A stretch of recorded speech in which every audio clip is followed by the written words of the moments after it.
Hello students, आज के video में हम आपके लिए लाए हैं बेसिक इंग्लिश का जो बेसिक है वो है द सेंटेंस, वाक्य जिसे हिंदी में बोलेंगे। When we say something in any language we say it in groups of words which are called sentence. जब भी हम कोई भी लैंग्वेज में कुछ कहते हैं तो वो एक ग्रुप ऑफ वर्ड्स होता है जिसको सेंटेंस कहते हैं। We make sentence by putting words together in certain order. तो इस तरीके से हम बात करेंगे। और यहाँ पर सेंटेंस के अलावा the subject and the predicate, जो इसके सेंटेंस के भाग होते हैं वो पढ़ेंगे। और हम इसमें काइंड्स ऑफ सेंटेंसेस, कितने प्रकार के सेंटेंसेस होते हैं वो सभी हम इस वीडियो में देखेंगे। ये आपका बेसिक है इंग्लिश का। चलिए स्टार्ट करते हैं। तो द सेंटेंस, जैसा अभी मैंने बताया आपको कि a sentence is a group of words which says something. The words are put in a certain order. ये सेंटेंस आपको दिख रहे हैं। He was looking at me, पहला। दूसरा, ही वॉज फीलिंग स्ट्रेंज। तीसरा, दे गोइंग मार्केट आर। चौथा है, टीचर टीच क्लास। अब यहाँ इन सेंटेंसेस के आगे आपको कुछ दिख रहा है ब्रैकेट में। दो सेंटेंस, फर्स्ट और सेकंड सेंटेंस हैं, ये राइट का निशान लगा हुआ है। नीचे के दो सेंटेंस हैं, इनके आगे ब्रैकेट में क्रॉस लगा हुआ है। अब इसका कुछ मतलब है, इसका क्या मतलब है आप बता सकते हैं?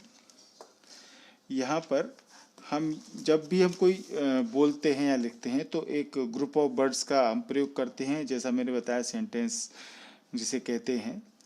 तो ये जो पहले दो सेंटेंस हैं उनमें प्रत्येक एक निश्चित क्रम में है, एक सर्टेन ऑर्डर में रखा हुआ है, और ये एक पूरा एक अर्थ बताता है। इन दोनों जो सेंटेंस हैं इनमें प्रत्येक को हम ग्रामर की दृष्टि से सेंटेंस कहेंगे। ही was looking at me, he was feeling strange, ये दोनों ही सेंटेंस राइट हैं ग्रामर की दृष्टि से।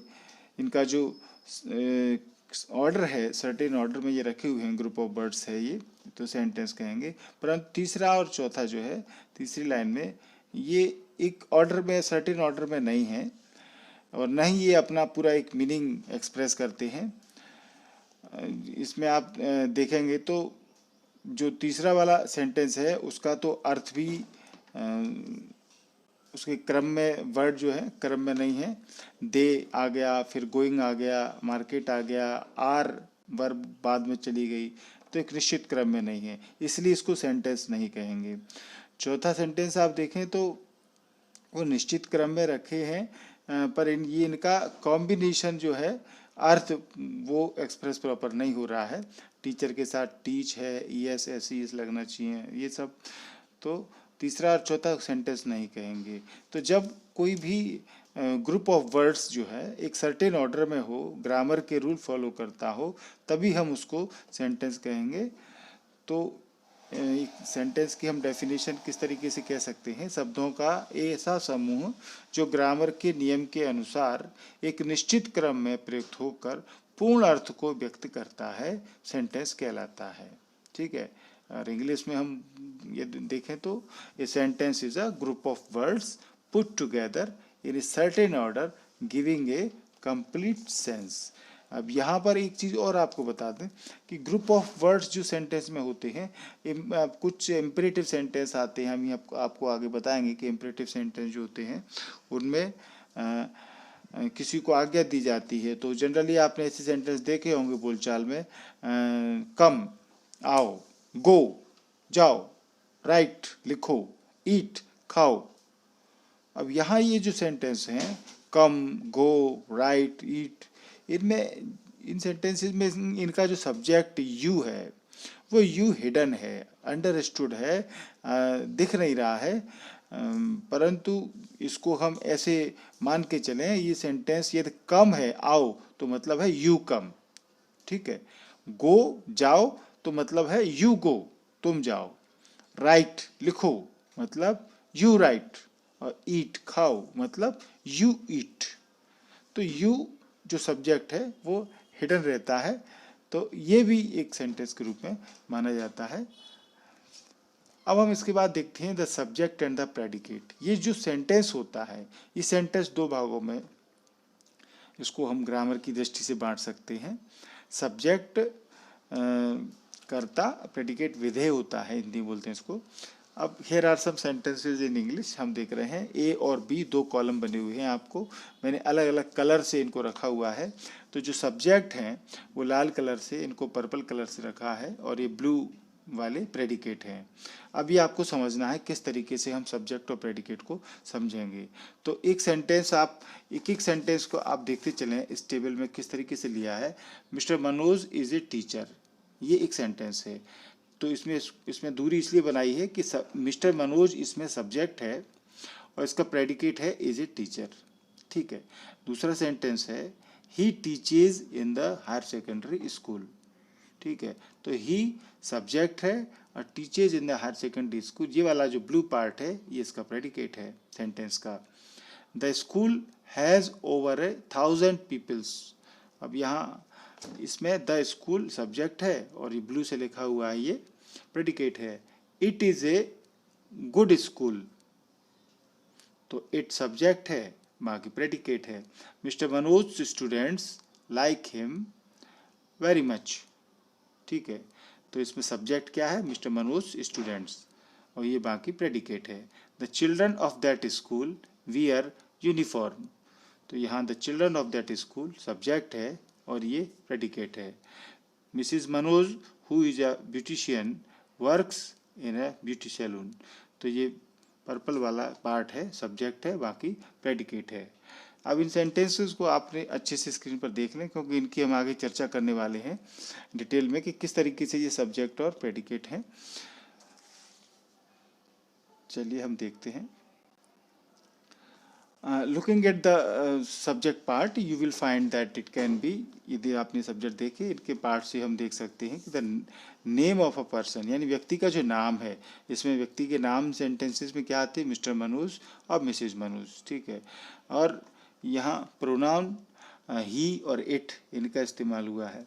तीसरा है a noun with a possessive adjective और एन आर्टिकल बिफोर इट, इनके एक सब्जेक्ट ये भी आए हैं जो कि एक पजेसिव एडजेक्टिव और आर्टिकल रखते हैं, जैसे हिज स्टूडेंट्स, द स्कूल, ये भी हैं। चौथा है ए noun or pronoun with A phrase qualifying it, the children of that school, अभी ये क्वालिफाइंग फ्रेज प्रोनाउन हो जाएगा इसमें। A noun with A clause qualifying it, एक क्लॉज है इसमें मिसिज मनोज में जुड़ा हुआ है, हु इज ए ब्यूटिशियन, तो ये क्लॉज जुड़ा हुआ है। तो ये जो है ये पार्ट इसीलिए सब्जेक्ट का काम करेंगे। तो सब्जेक्ट की डेफिनेशन क्या हो गई, the subject is a noun और a pronoun, it may be with और विदाउट अदर वर्ड्स, ये एक नाउन या प्रोनाउन होता है सब्जेक्ट कोई भी, और इसमें कुछ शब्द हो भी सकते हैं, कुछ अन्य शब्द नहीं भी हो सकते हैं, तो ये सब्जेक्ट होता है। परंतु यहाँ पर एक चीज़ देखें, ये there are number of boys waiting outside, यहाँ ये जो सेंटेंस आप देख रहे हैं, और दूसरे there is nothing more healthy for a child than mother's milk, ये सेंटेंस आप सभी इनको पढ़ें। There is letter for you on your table, there happened a sudden revolution in the country, ये सब सेंटेंस में एक खास बात अभी तक क्या देख रहे हैं आप ऊपर वालों की अपेक्षा, कि इनकी स्टार्टिंग में देयर आया है, देयर दिया हुआ है। In these sentences the word there is in the subject, अब सब्जेक्ट पोर्शन में यहाँ पर देयर दिया हुआ है। Although it is not a noun or pronoun, हालांकि आप इसको नाउन प्रोनाउन ये नहीं है, but it is said to the grammatical or the dummy subject, परंतु इसको हम ग्रामेटिकली यदि इंग्लिश की लैंग्वेज माने तो इसको एक हम डमी सब्जेक्ट मान के चलेंगे। ये कोई कर्ता तो नहीं होता है, पर इसको एक मान के चलें, एक डमी सब्जेक्ट ये ग्रामेटिकल सब्जेक्ट हो सकता है। द मेन सब्जेक्ट, परंतु ये मेन सब्जेक्ट जो है इसमें क्या है, main subject in each of the sentences above is the noun that comes after the verb, जो वर्ब के बाद में आया है नाउन्स, वो इसका मेन सब्जेक्ट है। ये इस तरीके से ये सब्जेक्ट इसमें आए हुए हैं, तो इनको आप ध्यान रखें। अब ये बात को मैं आपको लिख देता हूँ इस पर। The sentences the word there is in the subject portion although it is not a noun or pronoun it is said to be grammatical or the dummy subject. The real subject in each of the sentences above is the noun that comes after the verb. ठीक है, तो इनमें there जो है वो dummy और grammatical subject हो सकता है। अब हम आते हैं प्रेडिकेट पर। The predicate part can have. अब जो सेंटेंस हमने बताए उसमें दूसरा जो बी कॉलम वाला हिस्सा था वो हमारा प्रेडिकेट वाला पार्ट था। तो यहाँ देखें, a verb with a noun complement. यहाँ पर प्रेडिकेट में नाउन कॉम्प्लीमेंट के साथ में जो वर्ब आई है वो पार्ट है इज ए टीचर। दूसरा, a verb with an adverb phrase, teaches in the higher secondary school. ये जो है वे फ्रेज एडवर्बियल फ्रेज है वर्ब के साथ में। और works in a beauty salon, यहाँ पर भी एडवर्बियल फ्रेज जुड़ा हुआ है वर्ब के साथ में। तो ये पार्ट हो गया। अब यहाँ आप ये समझते चलें कि सब्जेक्ट में हमने देखा कि नाउन और प्रोनाउन था जिसके साथ में कुछ अन्य शब्द आ सकते हैं। प्रेडिकेट में क्या क्या आता है? तीसरा देखें, a verb with a complement is a good school. तो इज के बाद गुड स्कूल, ये कॉम्प्लीमेंट हो गया। A verb with an object and an adverbial phrase like him. अब यहाँ सेंटेंस में जो लाइक हिम है वो ऑब्जेक्ट के रूप में है, वेरी मच एडवर्बियल फ्रेज है। तो ये सब देख करके आपको क्या लगा इस प्रेडिकेट में कि इसकी डेफिनेशन क्या होनी चाहिए, क्या होता है प्रेडिकेट? तो हम नीचे लिख रहे हैं, आप स्क्रीन पर देखें। The predicate is the verb and other words, these may be object, complement, adverb, adverbial phrase etc। तो ये इसकी डेफिनेशन हो जाएगी कि प्रेडिकेट वो वर्ब है हो सकती है और वर्ब के साथ में अन्य शब्द जो होते हैं वो हो सकते हैं। और ये जो शब्द होते हैं वो ऑब्जेक्ट भी हो सकते हैं, कॉम्प्लीमेंट हो सकते हैं, एडवर्ब, एडवर्बियल फ्रेज, कुछ भी इसके साथ जुड़ सकते हैं। यानी यहाँ पर नाउन प्रोनाउन नहीं है। नाउन प्रोनाउन हमारा सब्जेक्ट वाला पार्ट हो गया। वर्ब और वर्ब के साथ में जो भी कॉम्प्लीमेंट, एडवर्ब, एडवर्बियल फ्रेज जुड़ते हैं ये सभी प्रेडिकेट का पार्ट होते हैं। तो ये सब्जेक्ट और प्रेडिकेट हुआ आपका। इस तरीके से हम सेंटेंस को इनमें डिवाइड करते हैं। अब आते हैं हम काइंड्स ऑफ सेंटेंसेस। सेंटेंसेस के प्रकार, यानी कितने प्रकार के होते हैं। तो जितने हम देख सकते हैं, कोई भी वाक्य हम जो बोलते हैं वो 5 प्रकार से हो सकता है। इन 5 प्रकार में हम बांट सकते हैं। जैसे पहला है असर्टिव, इसको स्टेटमेंट भी कह सकते हैं। यानी कोई भी वाक्य जो कथन बोला जाए, कथनात्मक वाक्य इनको हिंदी में कहते हैं। असर्टिव हो सकता है, स्टेटमेंट कह सकते हैं उसको। और कुछ ये डिक्लेयर करता है इसलिए इसको डिक्लेरेटिव सेंटेंस भी कहते हैं। कोई बात ये कहता है क्योंकि कथन होता है। तो एक तो वो वाक्य हो गए असर्टिव, ये नेगेटिव और अफर्मेटिव दोनों तरीके हो सकते हैं। दूसरा इंटरोगेटिव सेंटेंस होते हैं, प्रश्न सूचक वाक्य होते हैं, इनमें कोई क्वेश्चन दिया होता है।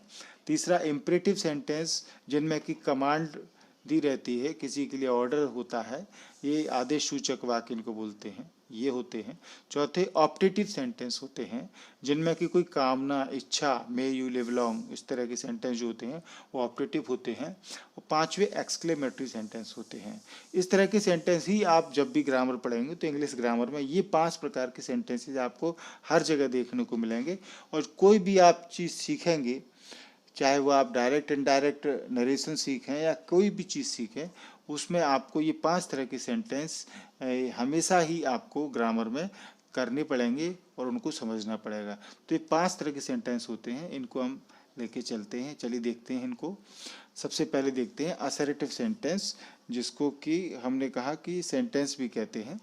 तो इसमें ये 2 प्रकार के होते हैं, अफर्मेटिव और नेगेटिव होते हैं। और इनको ये सेंटेंस क्या बताते हैं ये आप देखें। जैसे हमने सेंटेंस लिखा है मिस्टर मनोज टीचेज इंग्लिश, पहला सेंटेंस है। दूसरा है Varanasi is on the banks of the Ganga. तीसरा सेंटेंस है India became independent on 15 August 1947। In sentence से क्या लगता है देख करके? Sentences of this kind state facts. ये जो सभी सेंटेंसेस हैं ये कुछ फैक्ट्स बताते हैं, डिस्क्राइब थिंग्स, ये चीज़ों को बता रहे हैं। जैसे वाराणसी कहाँ पर है? गंगा के तट पर है, तो डिस्क्राइब कर रहे हैं। और रिपोर्ट इवेंट्स, कोई इवेंट्स की रिपोर्ट बता सकते हैं, दे आर कॉल्ड स्टेटमेंट्स। तो ये सभी स्टेटमेंट्स कहते हैं इनको, since they make certain assertions और डिक्लेरेशंस। अब चूंकि ये कुछ एसर्शंस और डिक्लेरेशंस भी करते हैं, कुछ घोषणा वगैरह भी करते हैं, they are also called assertive or declarative sentence, इसलिए इनको असर्टिव और डिक्लेरेटिव सेंटेंस कहते हैं। अब यहाँ पर ये दो तरीके के होते हैं, अफर्मेटिव और नेगेटिव। आपको ये दिख रहे हैं इसमें स्क्रीन पर। अब आगे देखते हैं हम। इंटरोगेटिव सेंटेंस होते हैं, ये दो प्रकार के होते हैं, WH क्वेश्चंस वाले होते हैं, दूसरे यस नो क्वेश्चंस वाले होते हैं। WH क्वेश्चंस वाले आप ने पढ़े ही होंगे, यानी कि जिन सेंटेंसेस में what, when, where, why, how, which, where, whom, whose इत्यादि ये सब जो आते हैं, जैसे what is your name, where do you live, when do you go to school, whom do you like most, whose book is this, which is your pen, ये सभी WH questions होते हैं। दूसरे यस नो क्वेश्चंस होते हैं, जिनमें कि हमको यस नो की ज़रूरत पड़े, यानी कि ये क्वेश्चंस जो है वो ऑक्सिलरी वर्ब से प्रारंभ होते हैं और जिनके उत्तर हाँ या ना में दिए जा सकते हैं। Is, are, am, do, does, may, can, could, इनसे ये शुरू होते हैं। और WH जो क्वेश्चन होते हैं उनके हम हाँ ना में उत्तर नहीं दे सकते।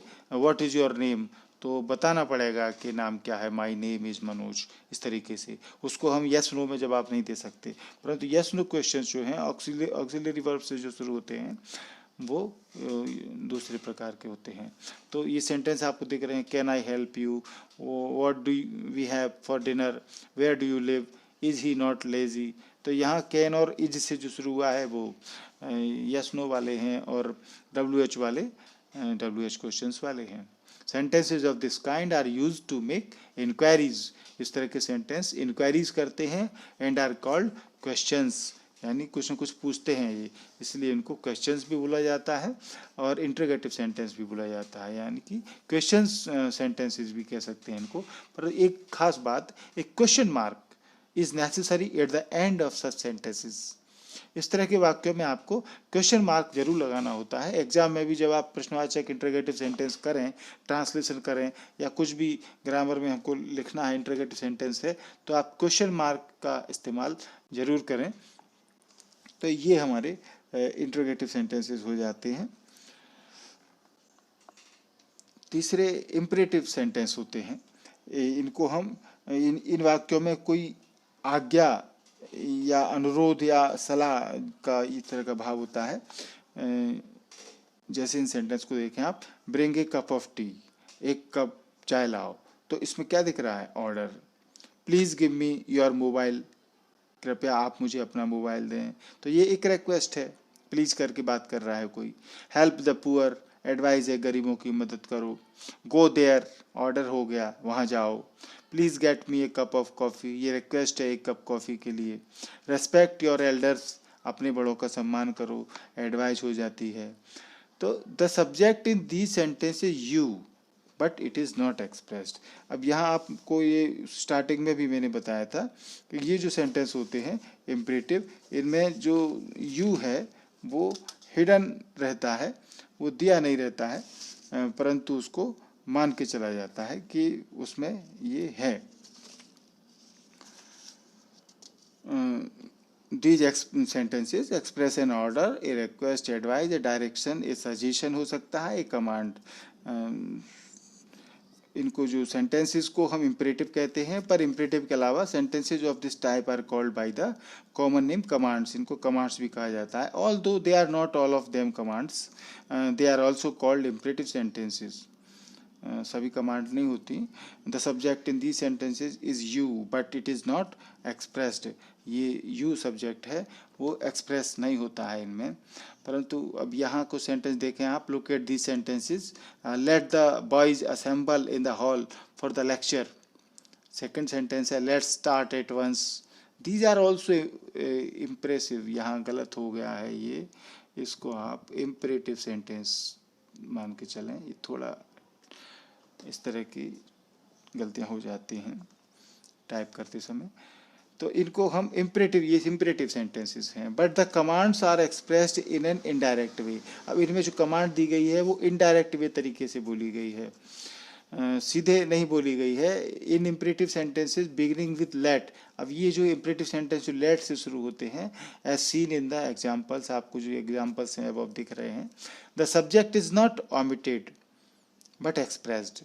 इनमें सब्जेक्ट छिपा हुआ नहीं है, ओमिट नहीं किया है, उसको एक्सप्रेस है, दिख रहा है। जैसे बॉयज है तो बॉयज को है, तो इस तरीके से दिया गया है। बट इट इज़ इधर इन द फर्स्ट पर्सन और द थर्ड पर्सन। ये जो सब्जेक्ट हैं वो फर्स्ट पर्सन और थर्ड पर्सन हो सकते हैं। जैसे इसमें लेट्स स्टार्ट एट वंस, तो इसमें अस दिया हुआ है, वी ये फर्स्ट पर्सन हो गया, बॉयज थर्ड पर्सन हो गया। इस तरीके से ये भी इम्परेटिव सेंटेंस में होता है। आगे हम देखते हैं ऑप्टेटिव सेंटेंस। ऑप्टेटिव सेंटेंस क्या होते हैं? इस तरह के सेंटेंस जिन वाक्य से हमको मतलब कोई आशीर्वाद, ब्लेसिंग जिसे कहते हैं, या शाप, कोई ऋषि मुनि देते हैं ना शाप, कर्स जिसे कहते हैं वो, या कोई प्रार्थना हो, प्रेयर हो, या इच्छा का भाव हो, कोई विश हो, तो ये ऑप्टेटिव सेंटेंस होते हैं। इस sentence that expresses some blessing, curse, prayer और wish is called an optative sentence. ये सेंटेंस आपको दिख रहे हैं, may you live long, may God help you, may you fail. अब मे यू फेल ये तो श्राप है, श्राप जिसे कहते हैं, यानी कोई गुस्से में बोल देता है तुम फेल हो जाओ, इस तरीके से कोई बोल दे। परंतु पॉजिटिव हम बात करेंगे तो यहाँ मे यू लिव लॉन्ग, आप चिरंजीवी रहो, इस तरीके से सेंटेंस, ये सभी ऑप्टेटिव सेंटेंस कहलाते हैं, जिनमें कि कोई डिजायर, प्रेयर, विश, हम ब्लेसिंग्स ये सब करते हैं। Similarly we can express our willingness according to situations. परंतु हम अपनी सिचुएशंस के अकॉर्डिंग भी अपनी इच्छा को व्यक्त कर सकते हैं। जैसे ये सेंटेंस आप नीचे देख रहे हैं, may the departed soul get peace in the heaven. इस तरह के सेंटेंस हम अक्सर बोलचाल में बोलते हैं। दिवंगत आत्मा को स्वर्ग में शांति प्राप्त हो, कोई ख़त्म हो जाता है तो हम इस तरह के सेंटेंस यूज करते हैं। आप सीख सकते हैं ऐसे सेंटेंस को, आप लिखें कॉपी पर, may the departed soul get peace in the heaven. इस तरह के और सेंटेंस आपको बता रहे हैं। May success kiss you feet, सफलता तुम्हारे कदम चूमे। ठीक है ना, तो ऐसे सेंटेंस हम बोलते रहते हैं, परंतु इनमें एक प्रे है, एक प्रार्थना है। और इनके लास्ट में आप देखिए सेंटेंस, इनमें एक्सक्लेमेशन का साइन लगा हुआ है, नोट ऑफ एक्सक्लेमेशन लगा हुआ है, ये इसमें जरूर करना होता है। अगला देखिए, may not happen anything wrong, कोई दुखद बात नहीं हो। मे दैट बिल्डिंग कोलैप्स, वो भवन ढह जाए, ये कर्स हो गया। परंतु नीचे 3 सेंटेंस दिख रहे हैं, ये भी आप देख लें कि ऊपर वाले सेंटेंस मे से शुरू हुए थे, परंतु कभी कभी मे छिपा भी हो सकता है, परंतु उससे अर्थ में कोई अंतर नहीं आता, कोई फर्क नहीं पड़ता उससे। जैसे हम लॉर्ड सेव यू, भगवान तुम्हारी रक्षा करे, या फिर इस सेंटेंस को ऐसे भी बोला, मे लॉर्ड सेव यू, तो भी उसका अर्थ वही है, भगवान तुम्हारी रक्षा करे। यानी मे का प्रयोग हम कर भी सकते हैं, नहीं भी कर सकते हैं, कोई फर्क नहीं पड़ता इससे ज़्यादा। दूसरा, many many happy returns of the day, ये बर्थडे पार्टी या कुछ पार्टी होती है, मैरिज सेरेमनी वगैरह डे जो होते हैं, तो ये बार बार, यह दिन बार बार आए, ऐसे सेंटेंस हम बोलते रहते हैं। ये सभी ऑप्टेटिव सेंटेंस होते हैं। Let there be peace everywhere, सर्वत्र शांति हो, हम ये कामना करते हैं, इच्छा करते हैं। Let there be peace everywhere, सर्वत्र शांति हो, ये सभी ऑप्टेटिव सेंटेंस कहलाते हैं। अब आखिरी जो आपको है एक्सक्लेमेटरी सेंटेंस, 5वां, ये किस तरह के सेंटेंस होते हैं? जिन इन वाक्यों से मन की भावना, मन का आवेग, एक तरह का एक सडन और strong feeling of the mind आती है। जैसे कि प्रसन्नता है, खुशी है, वो कोई आदमी बहुत प्रसन्न हो गया, दुख भी व्यक्त होता है, आश्चर्य व्यक्त होता है, घृणा व्यक्त होती है, प्रशंसा इत्यादि, ये सभी तीव्र एकदम से जो तीव्र एक्सप्रेशन हो वो एक्सक्लेमेटरी सेंटेंस में होता है। इसलिए इसकी डेफिनेशन आप देखें, इस sentence that expresses some sudden और strong feeling of the mind is called an exclamatory sentence. तो इस तरह के वाक्य ये सभी एक्सक्लेमेटरी कहलाते हैं। आपको नीचे दिख रहे हैं स्क्रीन पर, हाउ ब्यूटीफुल, कितना सुंदर, कॉन्ग्रेचुलेशंस, बधाई हो, ऐसे सेंटेंस हम बोलते हैं आश्चर्य के साथ में। हाउ टेरिबल, कितना, इतना भयानक, कितना भयानक। कितना है यहाँ पर, इतना नहीं है, इसको आप थोड़ा सा जब राइट डाउन करें तो इसको आप सुधार लें, यहाँ पर इतना की जगह कितना है ये। सच अ मैन, ऐसा आदमी, व्हाट एन आइडिया, कैसा विचार, हाउ चार्मिंग, कितना आकर्षक, सो ब्यूटीफुल, बहुत सुंदर, ये सभी एक्सक्लेमेटरी हैं जिनको देख करके अचानक से कुछ स्ट्रांग फीलिंग हमारे माइंड में आती है और हम उसको एक्सप्रेस कर देते हैं। अब यहाँ कुछ बातें आपको जानना जरूरी है, नोट के रूप में इसको हम बता रहे हैं। जैसे वॉट है, तो वॉट के जब सेंटेंस आप नीचे दिख रहे हैं आपको स्क्रीन पर, what a beautiful girl, what a scene, what a beauty, how beautiful, how beautifully she paints, how fast goes the train. In sentences में आपको कुछ डिफरेंस दिख रहा है। यहाँ देखें, वॉट के साथ जो सेंटेंस होगा ये आप देख लें, समझ लें इसको, उसके बाद में नाउन नाउन या एडजेक्टिव आएगा और उसके बाद नाउन आएगा, ठीक है ना। यानी कि व्हाट अ ब्यूटीफुल गर्ल, अब देखिए अब इसमें ब्यूटीफुल एडजेक्टिव है और गर्ल नाउन है, तो इस तरीके से व्हाट के बाद एडजेक्टिव नाउन आ गया। यानी व्हाट अ सीन, अब सीन नाउन आ गया, यानी व्हाट के बाद में नाउन आएगा या एडजेक्टिव आएगा, ठीक है ना, और एडजेक्टिव है तो उसके बाद नाउन आएगा, यानी ये इनका कॉम्बिनेशन है व्हाट के बाद का। और हाउ का कॉम्बिनेशन क्या है आप देखें, हाउ के बाद एडजेक्टिव या एडवर्ब आएगा और फिर वर्ब आएगी। यहाँ पर नाउन नहीं है कहीं पर भी हाउ के साथ में, ये आप देख लें। इस तरह के जब सेंटेंस एक्सक्लेमेटरी आप बनाएं, व्हाट अ ब्यूटी, तो यहाँ ब्यूटी नाउन है, how beautiful, how a beautiful, ये how beautifully she paints, how fast goes a train, यहाँ पर कहीं भी नाउन नहीं है, ये वर्ब एडवर्ब है। तो इस तरीके का इस बात को आप ध्यान रखें। दूसरा एक खास बात ये भी ध्यान देखें, एक्सक्लेमेटरी सेंटेंसेज में सच और सो का प्रयोग बहुत होता है, ये हम देख ही रहे हैं। और यहाँ ये याद रखें कि सच नाउन से पहले आए तथा सो एडजेक्टिव के पहले प्रयोग कर उसका होता है। सच ए बॉय, यानी ये नाउन से पहले है, बॉय नाउन है। सच ए सीन, सच ए वेदर, तो ये याद रखें कि सच जो है वो नाउन के पहले और सो एडजेक्टिव के पहले। So poor a man, so fine a day, so wonderful a scene, तो यहाँ आपको एडजेक्टिव दिख रहे हैं। तो ये दो बातें आपको ध्यान रखनी है। उम्मीद करता हूँ आपको वीडियो अच्छे से समझ में आ गया होगा। आपको ये वीडियो लगातार मिल रहे होंगे। यदि कोई वीडियो आपसे मिस हो जाता है, ऐसी पॉसिबिलिटी हो सकती है, तो आप हमारे व्हाट्सएप ग्रुप से जुड़ें तो आपको सारे वीडियो रेगुलर एक नियमित तरीके से आपको मिलते रहेंगे। आप हमारा व्हाट्सएप नंबर नोट कर लें, 6264472391, और आप अपना स्कूल नेम और डिस्ट्रिक्ट लिख करके हमको इस व्हाट्सएप नंबर पर भेजें, आपको हम लिंक भेज देंगे, जिससे कि आप हमारे व्हाट्सएप ग्रुप से जुड़ करके अपनी पढ़ाई रेगुलर रूप से जारी रख सकते हैं।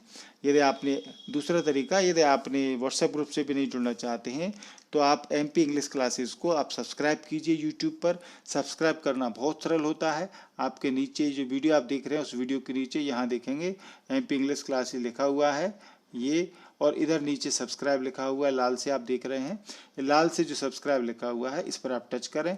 इसके बगल बेल आइकॉन को आप दबाएंगे, दोनों ही काम करें, सब्सक्राइब को करें और बेल आइकॉन दबाएं। बेल आइकॉन आप दबाएंगे तो 3 ऑप्शन आएंगे, इसमें जो ऑप्शन ऑल वाला होगा उसको आप दबा दें, तो मेरे सारे ग्रामर प्रोज के सारे वीडियोज आपके पास तुरंत पहुँच जाएंगे। जल्दी से इसको सब्सक्राइब करें वीडियो को तुरंत देखने के बाद में। और यदि आपको ये वीडियो पसंद आया हो तो इसको लाइक ज़रूर करें, ये थंब इम्प्रेशन दबा दें, और दोस्तों को शेयर करना चाहते हैं तो आप शेयर दबाएं। इस तरीके से आप ये सभी काम कर सकते हैं। Thanks for watching MP English classes and my videos.